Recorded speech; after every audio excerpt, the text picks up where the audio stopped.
தாய் தமிழ் உறவுகளுக்கு வணக்கம். அதிமுக கூட்டணி உடைகின்றது.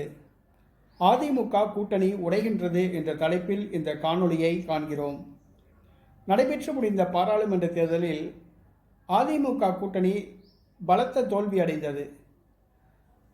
அதிமுக கூட்டணியில் தேமுதிக, புதிய தமிழகம், எஸ்டிபிஐ கட்சி ஆகியவை இடம்பெற்றிருந்தன. புரட்சி பாரதம் கட்சியும் இடம்பெற்றிருந்தது.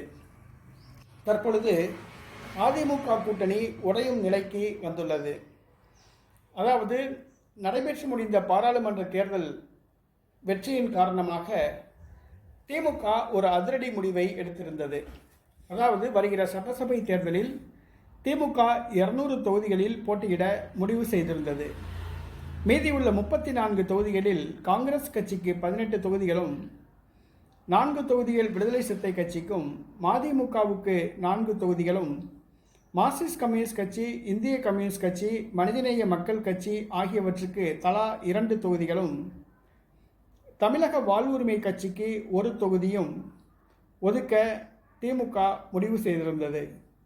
மேலும் இனிகோ இறுதிராஜ், கிறிஸ்தவ நல்லெண்ண இயக்க தலைவர், அவருக்கு 1 தொகுதியும் ஒதுக்க முடிவு செய்திருந்தது.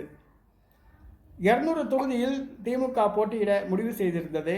ஆனால் தமிழக வெற்றி கழகத்தின் வருகை திமுகவை சற்று யோசிக்க வைத்துள்ளது. ஏனென்று சொன்னால், தமிழக வெற்றி கழகம் திமுகவின் வாக்கு வங்கியை பாதிப்படைய செய்யும் என்ற நோக்கத்தில் திமுக ஒரு சில அதிரடி நடவடிக்கைகளை எடுத்துள்ளது. அதாவது திமுக தன்னுடைய கூட்டணியை பலப்படுத்த முடிவு செய்துள்ளது. இதற்காக அதிமுக கூட்டணியில் இடம்பெற்றுள்ள தேமுதிகவிடம் ரகசிய பேச்சுவார்த்தை திமுக நடத்தியுள்ளது. 10 தொகுதிகள் வரை தேமுதிகவுக்கு வழங்க தயாராக இருப்பதாக தேமுதிகவிடம் திமுக தரப்பு தெரிவித்துள்ளது.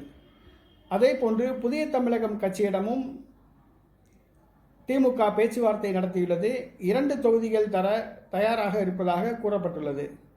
அதேபோன்று புரட்சி பாரதம் மற்றும் எஸ்டிபிஐ கட்சி நிர்வாகிகளிடம் திமுக ரகசிய பேச்சுவார்த்தை நடத்தியுள்ளது. தலா 1 தொகுதி தர திமுக முன்வந்துள்ளது. ஆக அதிமுக கூட்டணியில் இடம்பெற்றுள்ள கட்சிகளான தேமுதிக, புதிய தமிழகம், புரட்சி பாரதம் மற்றும் எஸ்டிபிஐ கட்சி ஆகியவற்றுடன் திமுக ரகசிய பேச்சுவார்த்தை நடத்தியுள்ளது.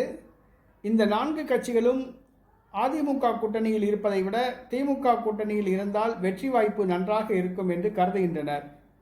ஆகவே வருகிற சட்டசபை தேர்தலில் அதிமுக கூட்டணி உடைந்துவிடும் என்றே கூறப்படுகிறது. தேமுதிக, புதிய தமிழகம், புரட்சி பாரதம், எஸ்டிபிஐ கட்சி ஆகியவை விரைவில் திமுக கூட்டணியில் இணையும் என்று கூறப்படுகிறது. அதிமுக கூட்டணி உடையும் நிலையில் உள்ளது. இது அதிமுக தரப்புக்கு மிகுந்த ஒரு அதிர்ச்சியை ஏற்படுத்தியுள்ளது.